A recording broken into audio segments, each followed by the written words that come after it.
Then നമ്മൾ discuss ചെയ്യുന്നത് exploit SSR with gopher for GCP initial access. ഇവിടെ മനസ്സിലാക്കണം, നമുക്കിവിടെ പെൻടെസ്റ്റ് ചെയ്യേണ്ടത് എന്താണ്? ഒരു ഗൂഗിൾ ക്ലൗഡ് പ്ലാറ്റ്ഫോം ആണ്. സോ പിന്നെ അത് മാത്രമല്ല SSRF അറ്റാക്ക് ഉണ്ട്. നമ്മളിവിടെ വെബ് യൂസ് ചെയ്യുന്നുണ്ട് എന്നുള്ള കാര്യം മനസ്സിലാക്കണം. ദെൻ ഇവിടെ ഗൂഗിൾ ക്ലൗഡ് ഉണ്ട്. അത് മാത്രമല്ല ഇവിടെ നമ്മളൊരു ഗോഫർ പ്രോട്ടോകോൾ യൂസ് ചെയ്യുന്നുണ്ട്.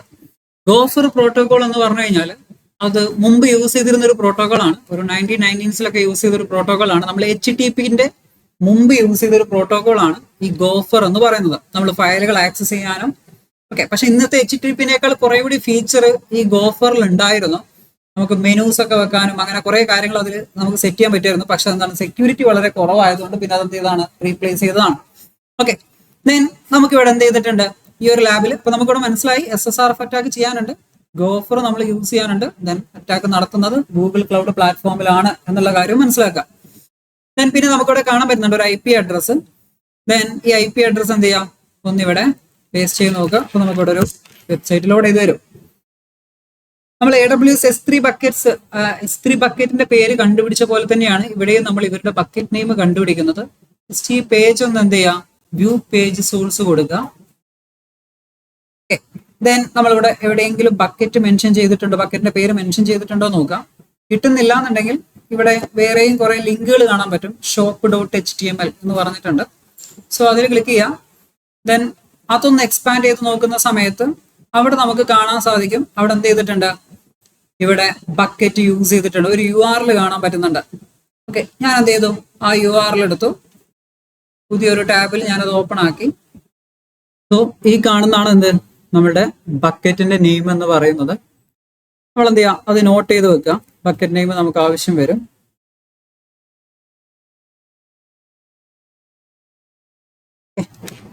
ദെൻ അതിനുശേഷം നമുക്ക് എന്ത് ചെയ്യണം, ആ ബക്കറ്റിലുള്ള കണ്ടന്റ്സുകൾ വേറെ എന്തെങ്കിലും കണ്ടന്റുകൾ ഉണ്ടോ എന്ന് അറിയാൻ വേണ്ടിയിട്ട് നമ്മൾ ഇതൊന്ന് ബാക്ക് അടിച്ചു പോവാം. എന്ന് പറഞ്ഞു കഴിഞ്ഞാൽ എന്തെങ്കിലും ലിസ്റ്റ് ചെയ്യുന്നുണ്ടോ എന്നാണ് നമുക്ക് അറിയേണ്ടത്. നമ്മൾ എന്ത് ചെയ്തോ, ആ ബക്കറ്റ് വരെ നമ്മളൊന്ന് ബാക്ക് അടിച്ച് നോക്കി. ബക്കറ്റിന്റെ അപ്പുറത്തോട്ട് പോകണ്ട, ഇത്ര വരെ നോക്കുക. ഇവിടെയാണല്ലോ ബക്കറ്റ് നെയിം. ആ ബക്കറ്റിനകത്ത് എന്തെങ്കിലും ഉണ്ടെന്നുണ്ടെങ്കിൽ ഇവിടെ നമുക്ക് കാണിച്ചു തരേണ്ടതാണ്. പക്ഷെ അവർ പറഞ്ഞു അനോണിമസ് ആയിട്ട് നമുക്കത് ആക്സസ് ചെയ്യാൻ പറ്റില്ല എന്ന് പറഞ്ഞിട്ട് പെർമിഷൻ ഇല്ല എന്ന് പറയുന്നുണ്ട്. സോ നമ്മൾ എന്ത് ചെയ്യാം, അവിടേക്ക് CLI യൂസ് ചെയ്തിട്ട് അതിലേക്കൊന്ന് ലോഗിൻ ചെയ്യാം. അപ്പൊ നമുക്ക് എന്ത് ചെയ്യാം, ഒരു ആക്സസ് ഉണ്ടാവുമല്ലോ. അതിനു വേണ്ടിയിട്ട് നമ്മൾ യൂസ് ചെയ്യുന്നതാണ് ഗൂഗിൾ ക്ലൗഡിന്റെ CLI ആണ്, ഗൂഗിൾ ക്ലൗഡ് CLI എന്ന് പറയുന്നത്. ഓക്കെ, ഇത് ഇൻസ്റ്റാൾ ചെയ്യാൻ വേണ്ടിയിട്ട് നമ്മൾ എന്ത് ചെയ്യാം, ജസ്റ്റ് അവരുടെ തന്നെ ഗൂഗിൾ ക്ലൗഡ് പ്ലാറ്റ്ഫോംസിൽ ലോഗിൻ ചെയ്ത് കഴിഞ്ഞാൽ, അല്ലെങ്കിൽ ഗൂഗിൾ പ്ലാറ്റ്ഫോമിൽ തന്നെ അവർ പറയുന്നുണ്ട്, ഗൂഗിൾ ക്ലൗഡിൽ പറയുന്നുണ്ട് ഇൻസ്റ്റാൾ എങ്ങനെയൊക്കെ ചെയ്യാന്നുള്ളത്. നമുക്ക് ഡോക്ടർ വെച്ചിട്ട് ഇൻസ്റ്റാൾ ചെയ്യാം, അതല്ലെങ്കിൽ സ്നാപ്പ് ടൂൾ വെച്ചിട്ട്, ഏറ്റവും സിമ്പിൾ ആയത് സ്നാപ്പ് ടൂൾ വെച്ചിട്ടുള്ള ഇൻസ്റ്റാളേഷൻ ആണ്. സ്നാപ്പ് ടൂൾ വെച്ചിട്ട് ഇത് ഇൻസ്റ്റാൾ ചെയ്യാം. ഇനി അതല്ല, നമുക്ക് എന്ത് ചെയ്യാം, നേരെ ആ ഫയൽ ഡൗൺലോഡ് ചെയ്തിട്ടാണെന്നുണ്ടെങ്കിൽ ഇവിടെ നമുക്ക് ലിനക്സ് ഫയൽ ഡൗൺലോഡ് ചെയ്യാൻ കഴിയും. ദെൻ ഈ ഫയൽ ഡയറക്റ്റ് ഡൗൺലോഡ് ചെയ്തിട്ട് നമുക്ക് ഇൻസ്റ്റാൾ ചെയ്യാം. APT വെച്ച് ഇൻസ്റ്റാൾ ചെയ്യണമെന്നുണ്ടെങ്കിൽ ജസ്റ്റ് ഒന്ന് ChatGPT ചെയ്യാം. അതിന്റെ കമാൻഡ്സ് അവർ ഒഫീഷ്യലി പറഞ്ഞിട്ടില്ല. അപ്പൊ നമുക്ക് എന്ത് ചെയ്യും, ഇവിടെ ഒരു സെറ്റ് ഓഫ് കമാൻഡ്സുകൾ ഉണ്ട്. APT വെച്ചിട്ട് നമ്മൾ ഗൂഗിൾ ക്ലൗഡ് അല്ലെങ്കിൽ G ക്ലൗഡ് ഇൻസ്റ്റാൾ എന്ന് കൊടുത്താൽ സെർച്ച് ചെയ്താൽ മതി. ദെൻ അങ്ങനെ സെർച്ച് ചെയ്യുന്ന സമയത്ത് അവർ കുറച്ച് ഒന്ന് സിസ്റ്റം ഒന്ന് അപ്ഡേറ്റ് ചെയ്യാനും പിന്നെ കുറച്ച് ഡിപ്പെൻഡൻസി ഫയലുകൾ ഇൻസ്റ്റാൾ ചെയ്യാൻ പറയുന്നുണ്ട്, ടൂളുകൾ ഇൻസ്റ്റാൾ ചെയ്യാൻ പറയുന്നുണ്ട്. അതിനുശേഷം ഗൂഗിളിന്റെ ഒരു പബ്ലിക് കീ നമ്മൾ ഗൂഗിളുമായിട്ട് കമ്മ്യൂണിക്കേറ്റ് ചെയ്ത് അത് ആക്സസ് ചെയ്യുന്നുണ്ട്. അത് നമ്മളുടെ സിസ്റ്റത്തിൽ കീപ്പ് ചെയ്യുന്നുണ്ട്. അതിനുശേഷം എന്ത് ചെയ്യുന്നുണ്ട്, ഈ G ക്ലൗഡ് എന്ന് പറയുന്ന ടൂൾ ഇൻസ്റ്റാൾ ചെയ്യാൻ ഒരു പാക്കേജ് നമ്മളുടെ ETC APT സോഴ്സ് ലിസ്റ്റിൽ ആഡ് ചെയ്യാനുണ്ട്.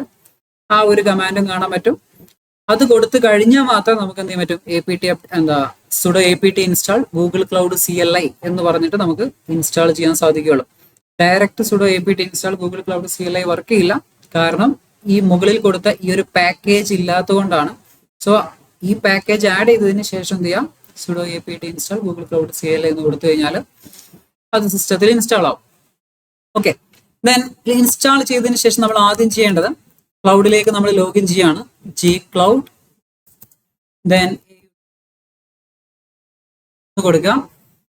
ദെൻ അത് എൻ്റർ അടിക്കുന്ന സമയത്ത് നമുക്ക് എന്ത് ചെയ്യും, നമ്മളുടെ ബ്രൗസറിലേക്ക് ഇത് സ്വിച്ച് ചെയ്യും. നമ്മളുടെ ഗൂഗിൾ മെയിൽ അല്ലെങ്കിൽ ഗൂഗിൾ അക്കൗണ്ട് യൂസ് ചെയ്തിട്ട് എന്ത് ചെയ്യുക, അവിടെ ലോഗിൻ ചെയ്യാം. അവിടെ ലോഗിൻ കംപ്ലീറ്റ് ചെയ്ത് കഴിഞ്ഞാൽ ഇവിടെ എന്ത് ചെയ്യും, ലോഗിൻ കംപ്ലീറ്റഡ് എന്ന് പറഞ്ഞിട്ട് ഇവിടെ കാണിക്കും.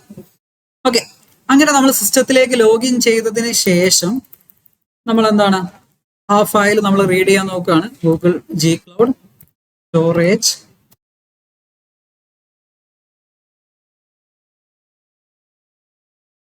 //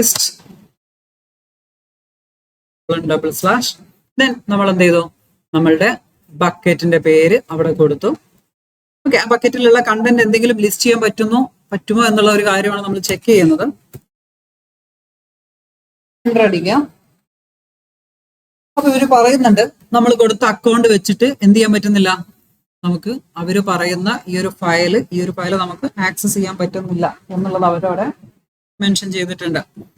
അപ്പൊ നമുക്ക് ഡയറക്റ്റ് ആയിട്ട് ജി ക്ലൗഡ് എന്ന് പറയുന്ന CLI ടൂൾ യൂസ് ചെയ്തുകൊണ്ട് ക്ലൗഡിനെ എനുമറേറ്റ് ചെയ്യാനുള്ള അല്ലെങ്കിൽ ക്ലൗഡ് ആക്സസ് ചെയ്യാനുള്ള ഗൂഗിൾ ക്ലൗഡ് ആക്സസ് ചെയ്യാനുള്ള CLI ടൂൾ യൂസ് ചെയ്തിട്ട് നമുക്ക് ഇവിടെ ഒന്നും ചെയ്യാനില്ല, ഇതുവഴി ആക്സസ് ചെയ്യാൻ പറ്റില്ല. ഓക്കെ, അപ്പൊ നമ്മൾ എന്ത് ചെയ്യാം, വീണ്ടും തിരിച്ച് നമ്മളുടെ വെബ്സൈറ്റിലേക്ക് തന്നെ പോവാം. ദെൻ ഈ ഒരു സോഴ്സ് പേജ്, നമ്മൾ നേരത്തെ സോഴ്സ് പേജ് ആയിരുന്നു കണ്ടത്, ആ സോഴ്സ് മാറ്റിയിട്ട് നമ്മൾ എന്ത് ചെയ്യാം, ആ ഒരു shop.html എന്നുള്ള പേജ് എടുക്കുക. നമുക്ക് ഇവിടുന്ന് മനസ്സിലായി ഈ ഇമേജ് ഒക്കെ ഇവിടുന്ന് വരുന്നതാണ്, ക്ലൗഡിൽ നിന്ന് വരുന്നതാണ് എന്ന് മനസ്സിലായി. ഇനി എന്ത് ചെയ്യാം, ഇതൊന്ന് നോർമൽ ആയിട്ടൊന്ന് യൂസ് ചെയ്ത് നോക്കാം, എന്തെങ്കിലും ഇഷ്യൂസ് എവിടെയെങ്കിലും ഉണ്ടോ എന്നുള്ളൊരു കാര്യം. ഓക്കെ, നമുക്ക് ദെൻ ഇവിടെ പ്രൊഫൈൽ ബട്ടണിൽ നമ്മൾ ക്ലിക്ക് ചെയ്യുന്ന സമയത്ത് നമ്മൾ മറ്റൊരു പേജിലേക്ക് പോകുന്നുണ്ട്, profile.php. ഓക്കെ, ഇവിടെ നമ്മൾ എന്ത് ചെയ്യുന്നുണ്ട്, ഒരു പ്രൊഫൈൽ ക്രിയേറ്റ് ചെയ്യാൻ പറയുന്നുണ്ട്. ആ പ്രൊഫൈൽ ക്രിയേറ്റ് ചെയ്യാൻ പറയുന്ന കോളംസ് ഒക്കെ ഒന്ന് നോക്കുക, അല്ലെങ്കിൽ സെക്ഷൻസ് നോക്കുക. അതിലൊരു ഇമേജ് URL എന്നുണ്ട്. നമ്മളുടെ ക്വസ്റ്റ്യനിൽ തന്നെ തന്നിട്ടുണ്ടായിരുന്നു എന്ത്, നമുക്കിവിടെ SSRF അറ്റാക്ക് പോസിബിൾ ആണ് എന്നുള്ള ഒരു കാര്യം നമ്മളുടെ ക്വസ്റ്റ്യനിൽ ഉണ്ടായിരുന്നു. ഓക്കെ, അപ്പൊ SSRF അറ്റാക്ക് എവിടെയാണ് നടക്കുന്നുണ്ടാവുക, URL എവിടെയുണ്ടോ അവിടെയാണ് SSRF അറ്റാക്ക് നടക്കുന്നുണ്ടാവുക. സോ നമ്മളിവിടെ ഒരു ഇമേജ് URL എന്ന് പറയുന്ന ഒരു പാത്ത് കണ്ടു. ഞാൻ എന്ത് ചെയ്യാം, അവിടെ ഒരു ഇമേജിന്റെ ലിങ്ക് കൊടുക്കുന്നു.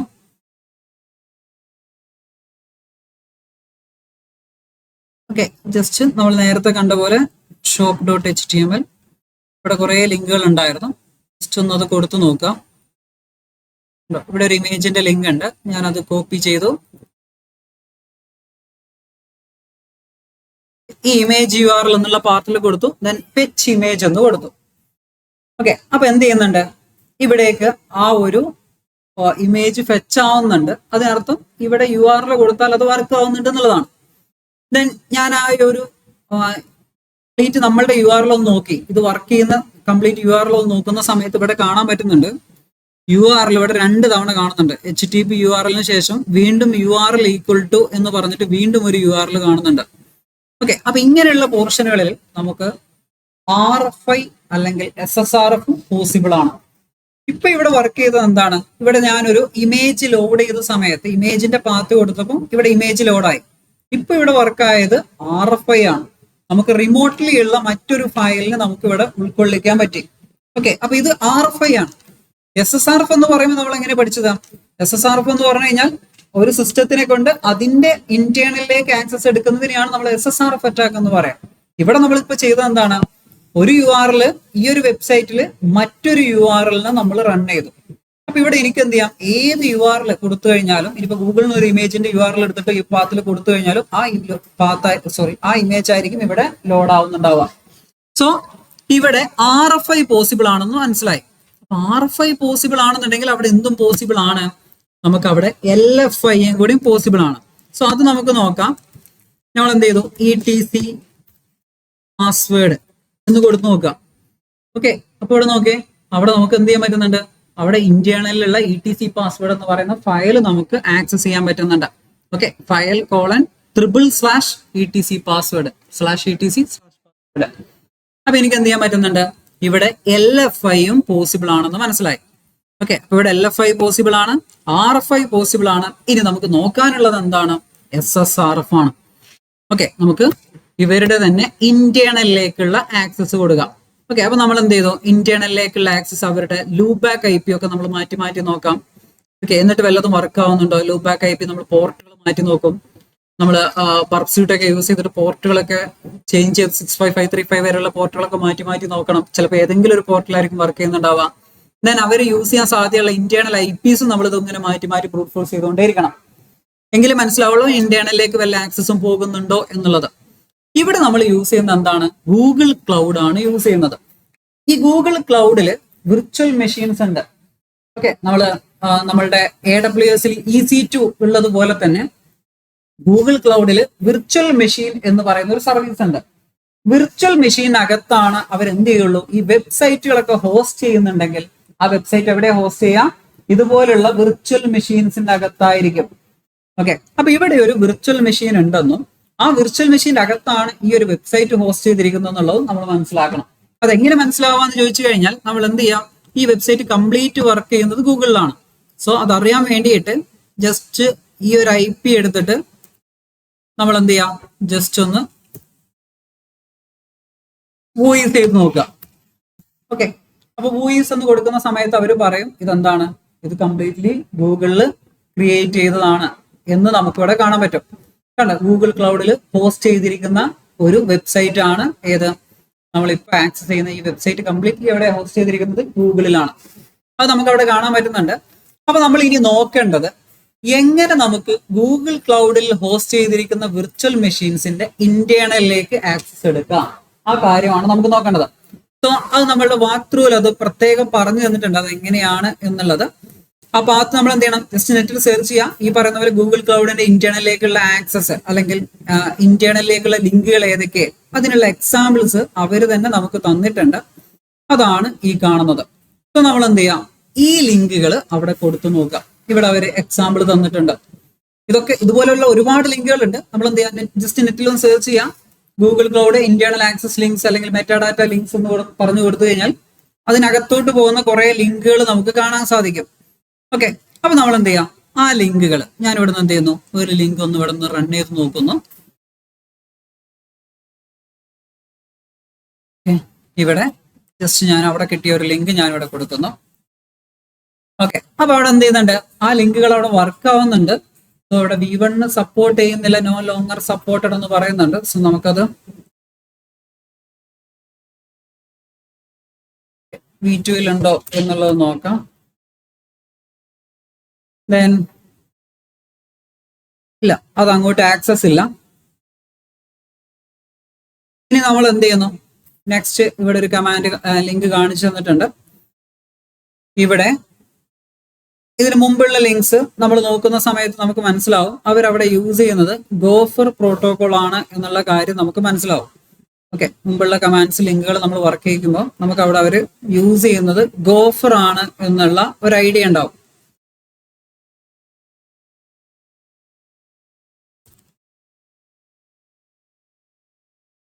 ഓക്കെ, കംപ്ലീറ്റ് നോക്കുക. അപ്പൊ ഇവിടെ എന്ത് ചെയ്യുന്നുണ്ട്? ഇത് ഗോഫർ ആണ് എന്നുള്ള ഒരു കാര്യം ഇവിടെ മെൻഷൻ ചെയ്തിട്ടുണ്ട്. Flavour Google header.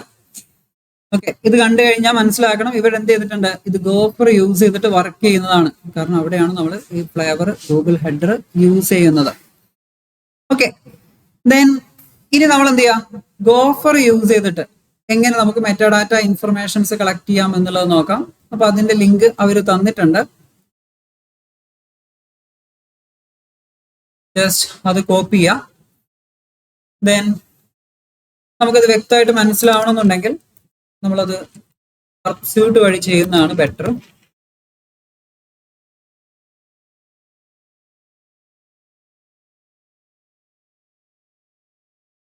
ജസ്റ്റ് ഈ ഒരു റിക്വസ്റ്റ്, ഏറ്റവും സിമ്പിൾ ആയിട്ടുള്ള ഒരു റിക്വസ്റ്റ് ഞാൻ എന്ത് ചെയ്യുന്നു? ബർബ്സ് വഴി ക്യാപ്ചർ ചെയ്യുന്നു.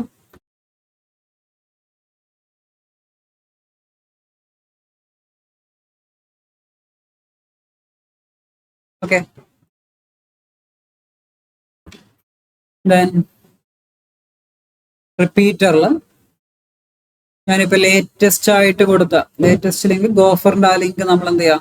ജസ്റ്റ് അവിടെ നിന്ന് എടുക്കാം. ഓക്കെ, ഈ ലിങ്ക് കോപ്പി ചെയ്തു.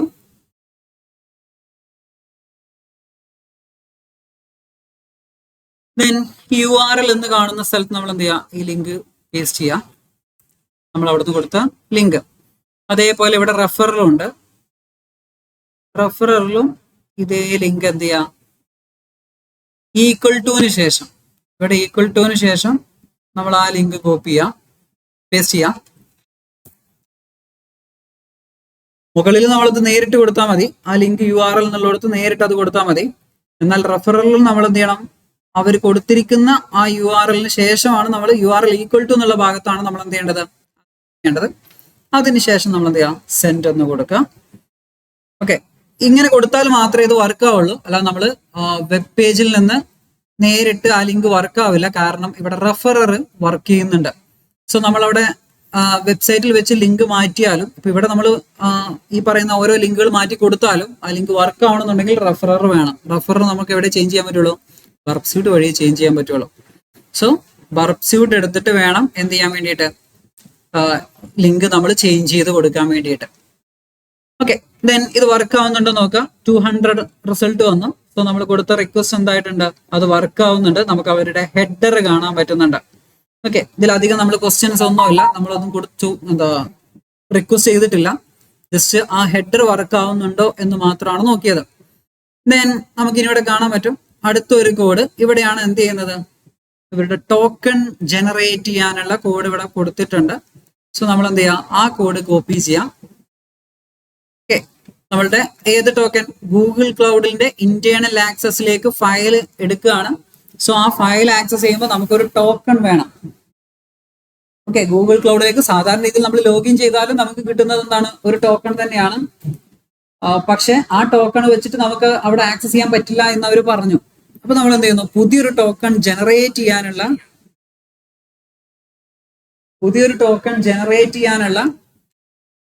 ഒരു ലിങ്ക് ഇവിടുന്ന് ജസ്റ്റ് എന്ത് ചെയ്യാം, കോപ്പി ചെയ്യാം. ദെൻ ആ ലിങ്ക് നമ്മൾ എന്ത് ചെയ്യാം, ഇവിടെ വീണ്ടും പേസ്റ്റ് ചെയ്യാം.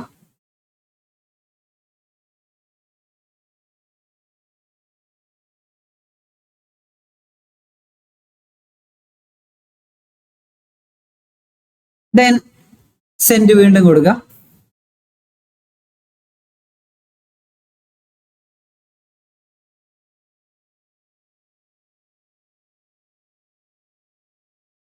ഓക്കെ, URL ചേഞ്ച് ചെയ്തിട്ടില്ല. ഞാൻ ടോക്കൺ ചേഞ്ച് ചെയ്യുന്ന URL ഒന്നുകൂടി എടുത്തു.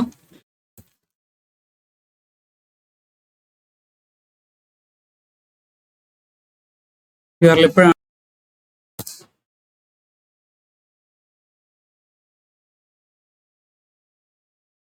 നമ്മളുടെ ടോക്കൺ ഇവിടെ ഉണ്ട്. ആ ടോക്കൺ എന്ന് പറയുന്നത് ജസ്റ്റ് എന്ത് ചെയ്യാം, നിങ്ങൾ ഈ പാർട്ട് ഒന്ന് സെലക്ട് ചെയ്യാം. ഇത് മൊത്തം ഇത് സെലക്ട് ചെയ്യുന്ന സമയത്ത് തന്നെ നമ്മുടെ റൈറ്റ് സൈഡിൽ അത് ഡീകോഡർ ആയിട്ട് കാണിക്കുന്നുണ്ടാവും. അതിൽ ആ ആക്സസ് ടോക്കൺ എന്ന് പറയുന്നത് ഇവിടെ തൊട്ട് സ്റ്റാർട്ട് ചെയ്തിട്ട് നമുക്ക് ലാസ്റ്റ് ഒരു എക്സ്പയറി ഡേറ്റ് എന്ന് കാണുന്നുണ്ടാവും, എക്സ്പയർസ് ഇൻ എന്ന് പറയുന്നുണ്ടാവും, അതിന് തൊട്ട് മുന്നേ വരെയുള്ളത്. ഓക്കെ, ഡബിൾ കോഡ്സ് ഒഴിവാക്കുക. ഈ ഭാഗം എന്ത് ചെയ്യാം, കോപ്പി ചെയ്തു. ദെൻ നമ്മൾ കൊടുക്കുക എക്സ്പോർട്ട് ഗൂഗിൾ ആക്സസ്. അതവിടെ കാണിച്ചിട്ടുണ്ട്, ഗൂഗിൾ ആക്സസ് ടോക്കൺ. ദെൻ നമ്മൾ എന്ത് ചെയ്യുന്നു, നമ്മളുടെ ടോക്കൺ ഇവിടെ ആഡ് ചെയ്ത് കൊടുക്കുന്നു. ഇവിടെ ഉണ്ടാവും നമ്മളുടെ ഓതറൈസേഷൻ ടോക്കൺ വെച്ചിട്ട് നമുക്ക് ആക്സസ് ചെയ്യാൻ പറ്റുന്ന കമാൻഡ്. ജസ്റ്റ് അത് കോപ്പി ചെയ്യാം.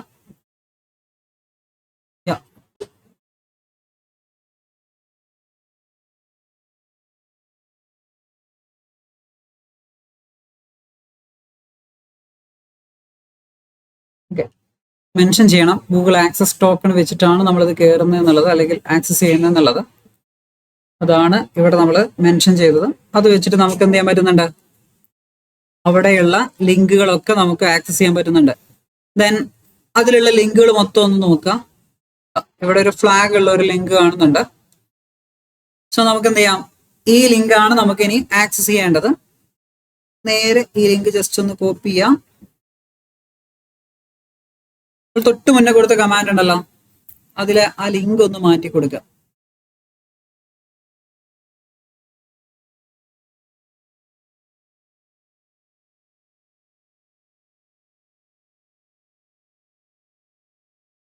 ലിങ്ക് മീഡിയ, ഈ ഫയൽ ലിങ്ക്, ഫ്ലാഗ് കാണാനുള്ള തൊട്ട് താഴെയുള്ള ലിങ്ക്. ഇതൊന്ന് കൊടുത്തു നോക്കാം.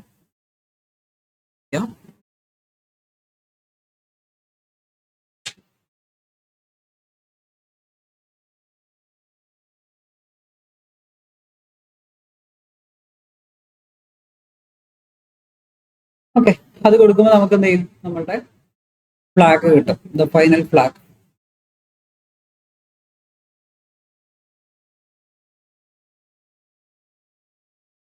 ഇവിടെ ഫ്ലാഗ് റീഡ് ചെയ്യാന്ന് മാത്രമല്ല, നമുക്ക് അവരുടെ ഇന്റേണൽ യൂസർ ഡാറ്റാസ് ആക്സസ് ചെയ്യാനുള്ള ലിങ്ക് ഉണ്ട്.